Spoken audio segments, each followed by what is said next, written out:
twatangizanyije n'umuntu wari uzi kuririmba yari Iva uriya bita Buravan na Kadogo. Hanza mwijwi rimbwira ngo kore ministeri. Yanjemo ndi kubwiriza aho hantu. Ndarangiza ndabahamagara ndababwira ngo ndi kumva ijwi ry'Imana rinsaba ko dukorana ministeri. Navuga ko impamvu ari zibiri. Impamvu ya mbere Bugembe twaramenyanye.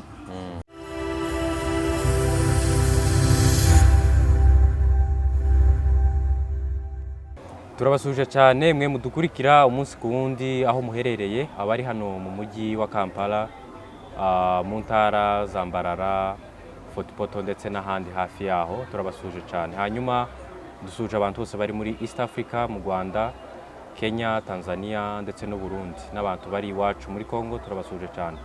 Hanyuma abantu bari hanze ya Afrika nabo turabasuhuje, abari USA, Australia ndetse na Europe turabasuje cyane. Hanyuma nkuko bisanzwe murabona uyu munsi tubafitiye umutumirwa. Ubushize twari kumwe irango abadukurikiye ubushize muramubona. Ubushize twari kumwe ariko uwo munsi yaje tuganira nk'umuyobozi w'urubyiruko, ariko uyu munsi rero nkuko twabibasezeranije turaza kuganira cyane cyane kuri Kingdom, kuko ari mu bamwe mu bafondateur batangije Kingdom. Ndagira ngo mbere ko dutangira abanze yibutsa abantu wari we kugira ngo tuze gutangira ikiganiro nyacyo nyirizina. Turakwakiriye cyane. Murakoze cyane. Amazina ni ayandi nababwiye ubushize, nitwa Cyubahiro Freddy Kagwati. Murakoze. Okay, urakoze cyane. Hanyuma rero nkuko bisanzwe iyi ni Ikaze Media. Njewe nitwa Ruboneka Etienne kuri Mike. Hanyuma rero ndagira ngo kuko ubushize twarabasuye kuri practice, twagiranye ibihe byiza namwe, turanabashimira cyane, mwatwakiriye neza, mwatwitayeho, nabonye mufite n'abaririmbyi beza baririmba neza. Hanyuma rero mudusezeranya ko uyu munsi turi buze kugirana ikiganiro kuko ni wowe muyobozi wabo kandi ukaba n'umwe mu bafondateur babo. Hanyuma rero ndagira ngo duhere noneho ku mateka ya Kingdom, kuko Kingdom ni ministere ubu ngubu ikunzwe n'urubyiruko rwinshi kandi yiganjemo n'urubyiruko rwinshi. Ndagira ngo noneho udusangize amwe mu mateka ya Kingdom. Kingdom yatangiye ryari, yavukiye hehe, yari ifite izihe ntego? Ndagira ngo ibyo ngibyo ari byo duheraho hanyuma dukomeze. Murakoze cyane. Gusangiza abantu amateka ni bimwe mu bintu bifasha abantu benshi. Kingdom ni ministere ikora nk'izindi ministere ku isi, ariko ikora muri cadre religieux, mu buryo bw'ivugabutumwa. Ivugabutumwa hari ababwiriza, hari abaririmba, ubutumwa butangwa muri message zitandukanye. Kingdom rero amateka ya Kingdom twatangiye 2011. Twatangiye turi bato. Twari batoya, twatangiye turi abantu 11, turi abahungu nta mukobwa urimo. Ari abahungu batoya pe. Cyo gendibuka nije wari ufite diplome. Nari mfite diplome. Abandi bari mu wa 4, mu wa 2, mu wa 3. Abari bageze kure bari mu wa 5. Si je ne m'abuse pas. Ariko bari bato pe bishoboka. Kingdom twatangiriye Kimisange, dukorera ahantu bita muri Eperi. Kimisange ifite isengero zibiri, African na Eperi. Twatangiriye muri Eperi. Uburyo Kingdom yatangiye. Kingdom ifite amateka maremare ku ruhande rwanje n'uruhande rusange. Ku ruhande rwanje ni ibintu bari barampanuriye kera, barambwira ko hari umurimo nzakora kandi nzayobora. Tekereza uburyo bizakorwa ndabibura. Imana ivuze kenshi bigora abantu kubyumva, kandi bashobora kukubwira ngo uzobiki, ugatekereza ngo bizoba nyuma y'imyaka 2 cyangwa 3 cyangwa 10, ariko kuko ari Imana iba yabivuze niba ifite igihe cyabyo. Hanyuma rero naje kubyisangamo, nabyisanzemo mu buryo bw'ibitangaza.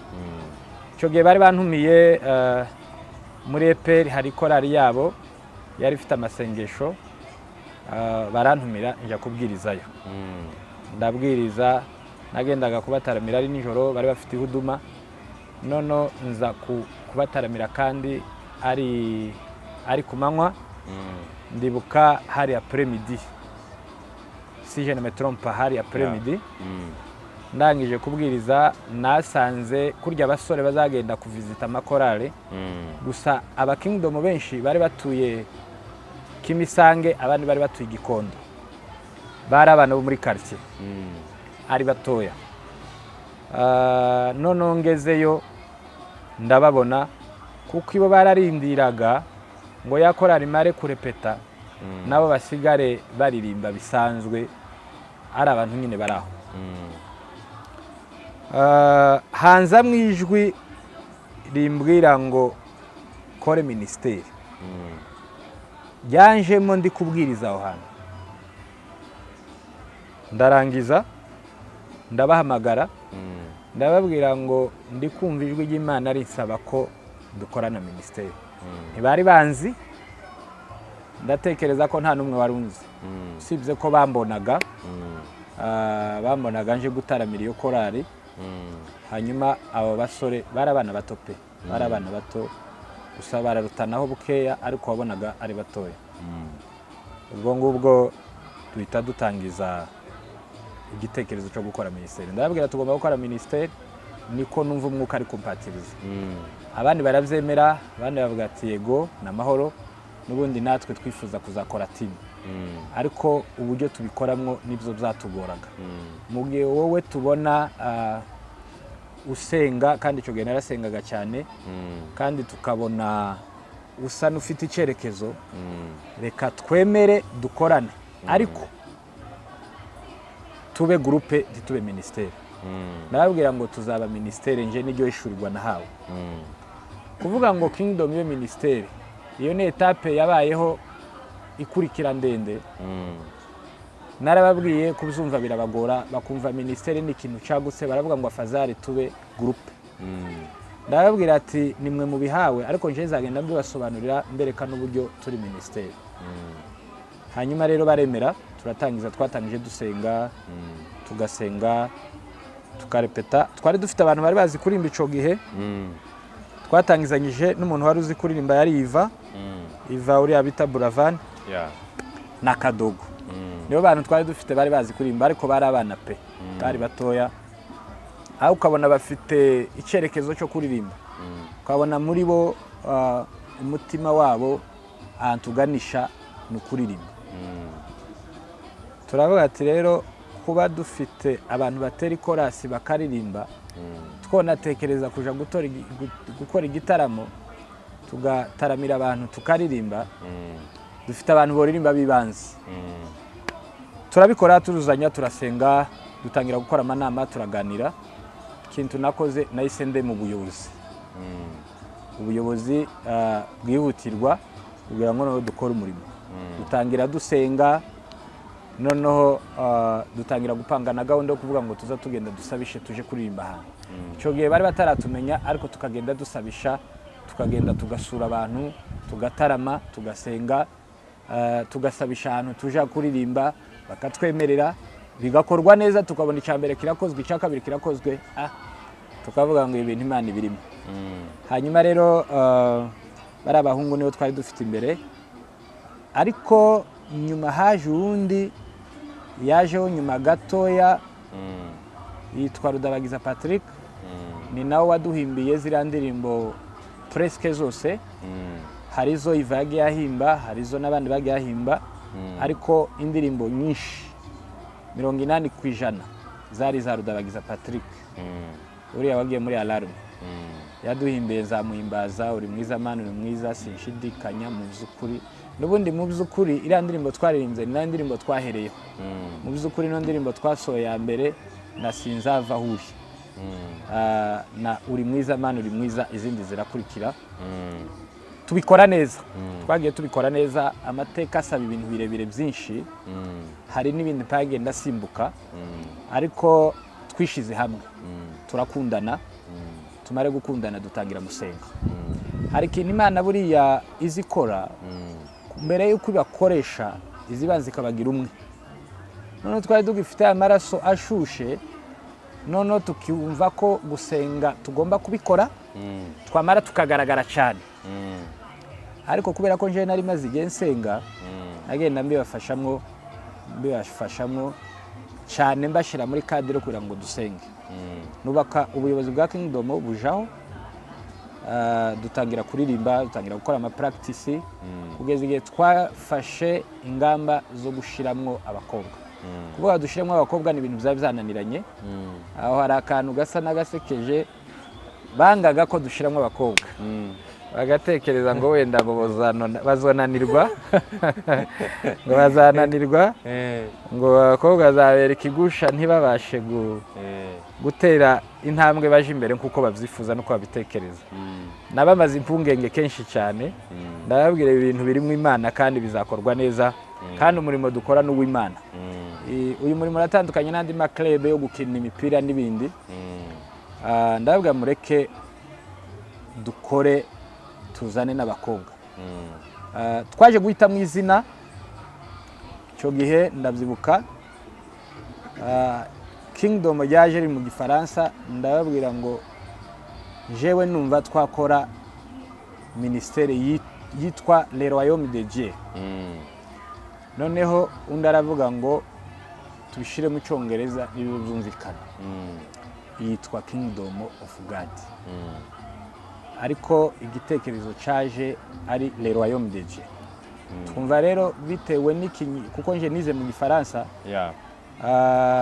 twumva yuko ibintu bigomba kumvikana cyane, bitewe n'iterambere dufite none. Abenshi bari ko baja kuja mu Cyongereza, tubishira mu Cyongereza, duhitamo Kingdom of God.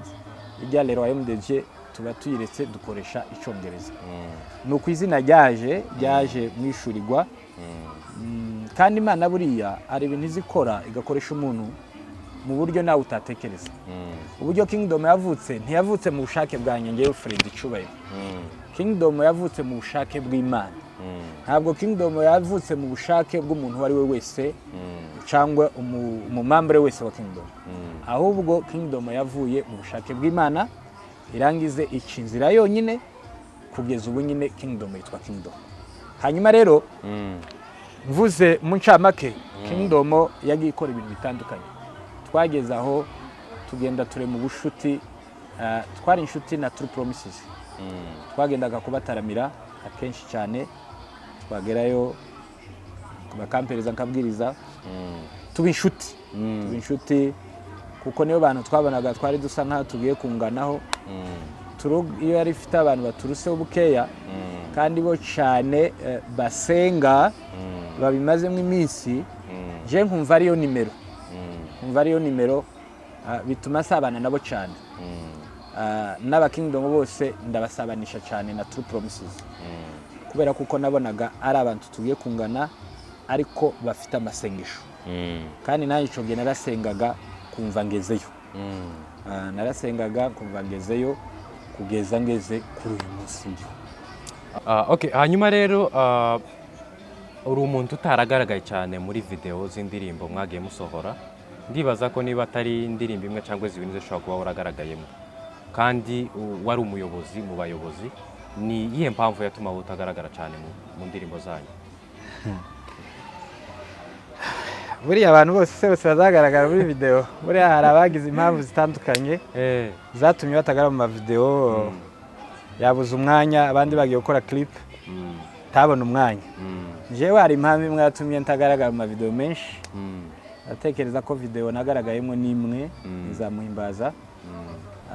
Nababwiye ko dutangira Kingdom nari mfite diplome, abandi bari bakirimo biga secondaire. Hanyuma nafashe nicara umwaka muzima ku mpamvu za Kingdom. Hanyuma 2012 itangiye nja kwiga universite, ngira imbogamizi z'ishuri, mbaza kwiga, kagenda ngaruka nambukaga umupaka. Kubera ko nambukaga umupaka naragenda kamara nk'ukwezi nkagaruka nyuma y'ukwezi. Bene ibyo mu mpamvu igaragara ifatika yatumye abantu benshi batagenda bambona ku mavideo, impamvu y'ishuri. byari bigoye kuvuga ngo mpuze ibyo bintu n'ishuri, ariko rwose nabaga ndi kumwe nabo. Burya iyo wubatse sisiteme ukubaka ubuyobozi, nta mpamvu yo kuvuga ngo wowe ugaragare. Abagaragara baragaragara, kurya bagaragaye nawe uba wagaragaye. Okay, urakoze cyane. Hanyuma hari aho wavuze dusubiye inyuma mugitangira, abantu mwari mufite yari Kadogo na Ivan Buravan, nibo bantu basaga naho baridinga abandi mu kuririmba. Hanyuma rero ubu ngubu Ivan Buravan ni umuntu ubu ngubu uririmba indirimbo za Sekira. Hanyuma rero sinzi imibanire yanyu ko mwabanye na Ivan Buravan muri Kingdom, sinzi niba uzi n'impamvu ashobora kuba yaravuye muri Kingdom yerekeza muri iriya njyana ubu ngubu bari gukora. Kugusobanura ibintu bya Iva ni umwana nakundaga cyane mu buzima bwanje mu busanzwe. Iva ni umuntu wari ufite icyerekezo, kandi we niyo wamubonaga mu busanzwe wabonaga umuziki ari impano yiwe, ari do yiwe, ari tala ye, ari ibintu yiyumvamwo pe. Iva impamvu zatumye aje gukora umuziki wa Sekira sinzizi, kuko niwe ugomba kuzobaza icyo kibazo. Ariko nje mu mpamvu imwe ntekereza ko ishobora gutuma yaramuteye kuja gukora umuziki. Iva yamaze kwimenya neza, amenya ko afite iyo potentialite yo kuririmba, ubwo bushobozi bufite, kandi abona ko atangiye gutera imbere. Ubu nyine habaye ikibazo kimwe, gospel yabuze support. Abantu bari mu ndirimbo za gospel niyo mpamvu bagiye bacika intege benshi. Turirimbira Imana ego, dukorera Imana. Bibiliya avuga ngo hano munsi y'ijuru ibihembo n'incuro 100 mu ijuru n'ubugingo buhoraho. Ubuzima buba bukeneye ikintu gifasha bwa buzima bwawe. Iwe yagize vision jewe nawe ntazi, ariko ngendekereje kubyo tekereza, ashobore kuba yarabonye ko gospel idafite support y'amafaranga yo mufasha kugira ngo agere ku nzozi yifuza, ahitamo gukora Sekira. Ibyo ni ibyanje, c'est spontané, c'est arbitraire, ni ibyanje propre volonté zanje. Ariko kuri side yiwe buri umubajije ni wagusobanurira ku burambuye. Ariko Iva twagiranye imibanire myiza, na hanyuma yo kugenda iriya twakomeje kugirana imibanire myiza, n'umuntu mwiza, n'umwana mwiza, wumva ibintu kandi uzi gukora ibintu neza. Ni n'inshuti n'aba Kingdom. Usibye uriya muzika akora barahura bakaganira, n'abantu bari baturanye muri quartier, mugabo baranamagarana bakabonana bisanzwe nk'abantu bakoranye umurimo. Okay, hanyuma rero kuko wabivuze utangira, ubu ngubu tubasanze hano i Kampala, kandi mwahereye mu Rwanda. Hano mufiteho indi branche. Sinzi rero yerekwa aho ryavuye kugira ngo mutangire mugira andi ma branche, byavuye hehe? Iryo yerekwa ryatangiye ryari? Urakoze. Ubwami bw'Imana ce n'est pas un petit département iri limité. Ubwami bw'Imana ni bugari, ni bunini, ugomba kwaguka ku isi yose. Twatekereje ko Kingdom itagomba gukorera gusa mu Rwanda, aho tugiye duhura turi babiri turi batatu, nubwo twabona n'umuntu wacu ubu nyine wo kwisanga mu Buhinde, afite uburyo bwo gukora Kingdom, ashobora gukoresha strategy zishoboka, Kingdom ikaba. Twamwemera rwose agakora Kingdom. Muri objectif rero zatumye dukora Kingdom hano Kampala, icambere twabonye hari feasibility, hari access yo kugira ngo dukore ibyo dushaka kandi tukabikora neza kuko twabikoze mu Rwanda. Hanyuma twahisanze tuhasanga abantu bakunda Kingdom, tuhasanga na bamwe babaga muri Kingdom. Urabona ubu nyine abantu benshi babaga mu Rwanda, ariko ubu nyine abandi bari muri Kenya benshi. Abantu bageze muri Kenya kubera ko bisanze ari benshi, hari abagiye bakora icyo bita extension des églises, bagafata église babarizwagamo mu Rwanda bakayizana muri Kenya. Nico kimwe natwe n'ubu nyine twigeze kubitekereza gukora Kingdom i Burundi, hari umuntu wacu wari wagiyeyo tubona ko nta i Burundi ntibazi Kingdom cyane, n'uwo muntu twari tugiye gukoresha tubona nawe ntafite kuhaba igihe kirekire, turabireka ariko twari twabitangije hano. Mu mpamvu rero yatumye dukora Kingdom hano nuko tubona ko bizashoboka kandi bigakunda kugira ngo twagure umurimo w'Imana. Kwagura umurimo w'Imana nico kimwe cy'ingenzi mu buzima bwacu. Rero ta yindi objectif nimwe no kwagura ubwami bw'Imana. Ufite impano yo kuririmba tukamufasha, tukaririmba, tugatanga ubutumwa mu ndirimbo, abantu bakumva, abantu bagakizwa, abantu bagahindukira cyane. Kingdom dufasha urubyiruko rufite impano. Urabona buriya makorari, korari z'isengero ziri limite, zitandukanye na ministere ni abantu bakuze bagutse mu ntekerezo, bazi icyo gukora. Rero mu mpamvu zatumye dukora Kingdom hano ni ukugira ngo Kingdom tuyagure, ntibe Kingdom gusa yo mu Rwanda, hano izahabe n'ahandi izahaba. Icyo cyo ugomba nacyo kukimenya, usibye hano n'ahandi Kingdom izaba. Okay, hanyuma rero mumaze gufungura Kingdom hano, igize igihe kingana gute mwatangiye ryari? Kingdom yatangiye 2018, yatangiriye hano. Icyo gihe umuyobozi nasize umuyobozi bita Betty yari umukobwa aza gushakwa, ubu nyine atuye muri Kenya. Niwe nasigiye ubuyobozi, abikora neza pe. Yari umukobwa w'intwari, uzi icyo gukora kandi ugendera ku maprincipe. Buriya abayobozi benshi bubakiye ku maprincipe, kandi iyo umuntu ubona adafite position kuvuga ngo azagere kure biza bigora. Uwo mukobwa yari afite position, yari yaramashije ibyo twaganiriye byose, yarabikoze abishira mu buryo. Haje kuba no byita si kibazo, ahubwo ni igisubizo.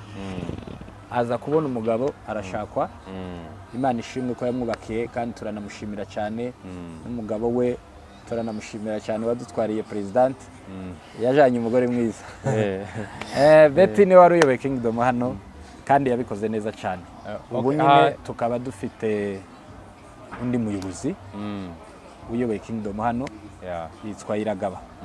Ni umusore ukiri mutoya, niwe uyoboye Kingdom. Turakorana mu gihe nkiri hano.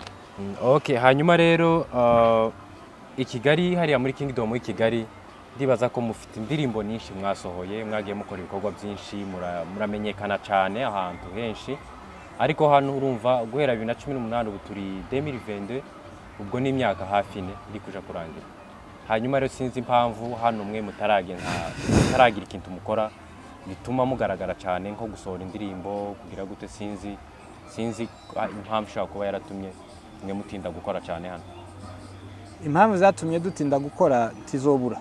Impamvu tizazubura nubwo umaze imyaka n'imyaka ukora. Impamvu ibisibza niko bazavuga ngo ntibiza bibura. Impamvu nimwe turacarimo twibaka. Turi muri stade de naissance. Nituyivamo tuje muri stade de croissance. Deja turi muri stade de croissance, kera twagiye muri development. Rero Kingdom y'ubu nyine hano twatangiye 2018, ariko turacarimo twibaka. Biri muri bimwe mu mpamvu zimwe twashakaga yuko tubona ahantu dukorera. Mu ahantu twakoreraga mbere ntibyaje gukunda ngo dukore neza ngo bikunde nkuko twifuzaga, tuza guhindura icicaro. Ubu nyine Imana yaradusubije, tukaba dufite ahantu dukorera. Okay, hanyuma rero aho ngaho niho narengize ngo duhere noneho. Ubushize twarabasuye tubasanga ku rusengero rwa Pastor Wilson Bugembe, ni n'umuririmbyi wa hano mu Bugande. Hanyuma rero ni gute mwahuye na Pastor Bugembe? Ni gute mwahise, kicatumye muhitamo kuja gukora hara kwa Pastor Bugembe? Kuko ndibuka n'ubushize niba ari 2019 2018 simzibuka neza, mwari mufite igitaramo i Kigali, Pastor Bugembe ari mu bantu mwari mwatumiye muri album yanyu. Ni iyihe mpamvu yatumye muhitamo kuja kugira icicaro kwa Bugembe, kandi hano hariho n'iyenda abandi bantu mwari kuja gukora ku yandi masengero yaba y'abanyamurenge cabuze se y'abanyarwanda muvuga ururimi rumwe? Niye mpamvu yatumye muhitamo kuja hariya kwa Bugembe? navuga ko impamvu ari zibiri. Impamvu ya mbere Bugembe twaramenyanye, twari twamutumiye muri konsere yacu arayitaba, deja tugirana ikintu bita interaction, connection irahaba. Nono kubera ko afite address izwi n'abantu benshi, kubera ko afite ahantu hanini hagari, buriya ministere dufite abantu basengera ku nsengero zitandukanye, tukifuza guhurira hagati. Tubona ko ahantu hatworoye hari hagati ni kwa Bugembe, niho hantu hagati pe twe twabonye. Iyo ni impamvu imwe. Iya kabiri nuko twagiranye ubusabane na Bugembe, twumva ko nituja kumubwira tukamusaba ahantu ho gukorera atazahatwima, kubera yuko natwe twamutumiye, urumva deja habaye connection. Iyo niyo mpamvu zibiri z'ingenzi zatumye dusaba hari hantu. Hanyuma rero mukorana gute na Bugembe? Musengerayo buri cyumweru cabuze muje gusa gukora ama practice? Kwa Bugembe dufite aba Kingdom basengerayo, dufite aba Kingdom basengerayo. Nacyo kintu cyadufashije cyane, kubera ko hari aba Kingdom basengerayo twabaciyemo, turabatuma barabanza, natwe tuza noneho baratubanjirije, tubonana n'umuyobozi mukuru Bugembe turaganira, aduhereza accès. Twaganiriye n'undi muyobozi novuga ngo ukuriye paroisse umwungirije, nawe aduhereza accès. Ukuvuga ngo kwa Bugembe turishira tukizana, nimba ariko bazavuga turisanga pe, tubafite accès ku bintu zo kwakorera, mbese turakorera d'une façon officielle. Okay, hanyuma rero tugana ku musozo, kuko twahereye muri historique yanyu ko mwatangiye, ndene mufite ama branche, ubu ngubu nizere ko ari hano mufite baza ari hano mufite branche honyine. Hanyuma rero urabona urugenzi ni rurerure cyane, ndagira ngo utubwire niba imbogamizi mushobora kuba mwarahuye nazo kuva mwatangira kugeza uyu munsi, ari challenge mushobora kuba mwarahuye nazo, mushobora kuba byarabananije nk'intego mwari mwarihaye mukaba mutarazigezeho. Imbogamizi twawe nazo Kingdom Kampala, Kingdom mbese in general mwese hamwe, yaba ari Kingdom mu Rwanda na hano muri Uganda? Imbogamizi twawe nazo, imbogamizi ni nyinshi. Hari izigaragara n'izitagaragara, ariko ndavuga imbogamizi zibiri. Imbogamizi ya mbere twebwe Kingdom hano Kampala twahuye nayo cyari cicaro, kuko nicyo twifuzaga. Kandi buriya iyo umuntu ufite ahantu ushira imyenda nubwo kuri gutariye, ariko ukamenya ngo hari baza ko harara, biba byoroshye cyane iyo ufite adresse, ufite ikintu gikomeye. Imbogamizi rero twari dufite ya mbere, hari ahantu dukorera hari permanent kandi hazwi, uburyo mwanabwira n'abantu bazabasura mukababwira ngo twebwe dukorera ahantu runaka, hakaba bafite adresse yumvikana kandi izwi. Iyo ni impamvu nyamukuru. Urumva rero twahuye n'imbogamizi zitandukanye, ariko imbogamizi nkuru ni iyo ngiyo. Indi ya kabiri kuri Kingdom rusange, ndongeraho indi imwe zibe zingahe, ziraba zitatu. Kuri Kingdom Kigali imbogamizi twahuye nayo ya mbere ni Iva yaradusize. Iva yaradusize kandi turamukunda pe. Nubwo Iva yagiye, iteka iyo nsenze zambwira Imana ngo uzagarure Iva muri gospel. Yarazi kurimba gospel akabikora neza, kandi Imana igabwa icubahiro. Ariko turabizi hamwe n'Imana, Imana izabikora. Twabuze umuntu novuga muri gospel ka Kingdom, usibye natwe tiyarakamiye Kingdom gusa, yarakamiye abantu bose. Yaragiye muri ingingo zose, ukuboko kuba gukeneye ukuguru kuba gukeneye umutwe, ariko Iva ni umuntu uba mu bwonko bwacu. Iyo ni imbogamizi ikomeye twahuye nayo, yo kuba tutajana nawe ngaje guperforminga ngo impano y'ugaragare hari imbere, kugira ngo abantu babone imbaraga z'Imana. Iyindi imbogamizi twahuye nayo muri rusange, niyo kugira ngo kingdom ya hano na kingdom y'i Kigali bikorane mu buryo bworoshe, ni nayo tugifite, ariko hamwe n'Imana bizakorwa kandi bikorwe neza.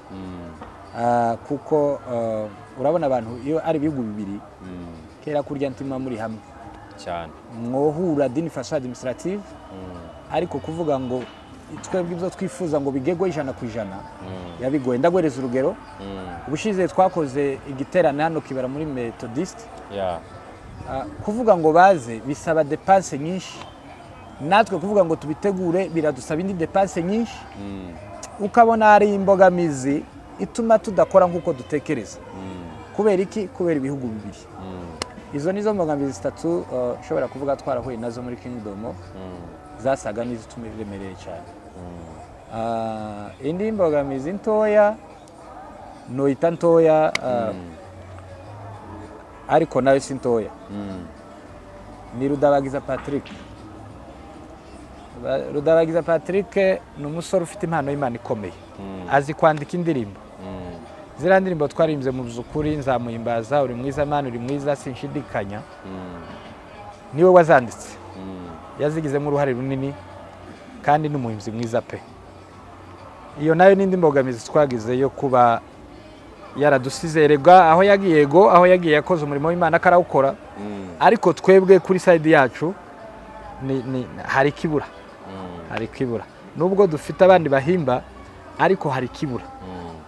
Hagati aho hari indirimbo muherutse gusohora yasohotse muri weekend, abantu bayisanga yabifuza kuyireba. Indirimbo yarasohotse kandi ni indirimbo nziza cyane, ivuga ngo iyerekane mwami isi yose ikubona. Abashaka kuyibona mwayisanga kuri YouTube channel ya Kingdom of God Ministry, aho niyo mwayisanga.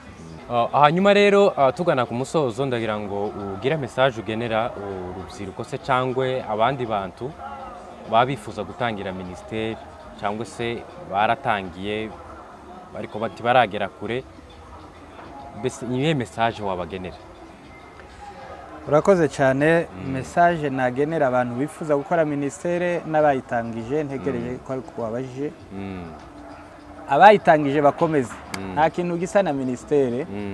Cyambere ubona inshuti, hanyuma kugira inshuti biragufasha no kugaragaza impano yawe ufite. Buriya ari abantu muri societe impano zabo zitagaragara mu buryo n'ubundi, ariko ministeri ni ministeri nyine, ni departement yagutse ifasha umuntu kumutreninga, ikamutegura agakora ibintu bye abohotse, bikamufasha kugera iyo yifuza kugera. Ministeri ni ikintu cyiza cyane, kikwigisha gusenga, kikwigisha kuririmba, kikwigisha kuba sociale n'abantu, kirakwigisha ibintu bitandukanye. Ministeri niyo mpamvu izi guhindura uri umwana ukaba umuntu mukuru, kandi guhereza connaissance mu buryo bumwe n'ubundi. Naho abataratangira ministeri, nabasaba ikintu kimwe, mbere ko atangira ministeri abanze yumve, ntayitangize ngo kubera ko abandi bayitangije, ntabikore ngo kubera ko abandi babikoze, ahubwo abanze amenye eske afite vocation, afite umuhamagaro w'Imana, amenye eske ibintu biri mu muhanda w'ubushake bw'Imana, ibintu Imana irabishaka, kuko ibyo dukora ni iby'Imana. Tugomba kubikora rero twirefere ku bushake bw'Imana, nuko tubyiyumvamo, nuko umwuka w'Imana tuganiriza. Rero abifuza gutangira ministeri babanze bimenye, nibamara kwimenya bamenye bafite iki muri bo, bahagaze gute muri bo, eske ibyo baje gukora bazobikora neza. Ndumva rero ariyo message nubwira abantu. Okay, sawa, urakoze cyane, turagushimiye ko wemeye kutwitaba, kandi kuko bushize twarabanye, bushize turongera turanabasura aho mukorera. Turagushimiye cyane ko wemeye kutwitaba, tunashimira nuko mukomeje gukora umurimo w'Imana. Hanyuma rero tugana ku musozo, reka nibutsa abantu bose badukurikiye ko tubafitiye tubakorera amafoto muri mariage, tukabakorera n'amafoto y'ama anniversaire. tubafitiye amakeke mu makwe, mu anniversaire n'ibindi bitandukanye. Hanyuma dukora na live streaming yaba ari mu bukwe, yaba ari mu rusengero, ufite urusengero turagukoreramo live, ibyo byose turabifite. Hanyuma rero jewe nitwa Ruboneka Etienne nk'ubusanzwe, ni Ikaze Media, naho ubutaha.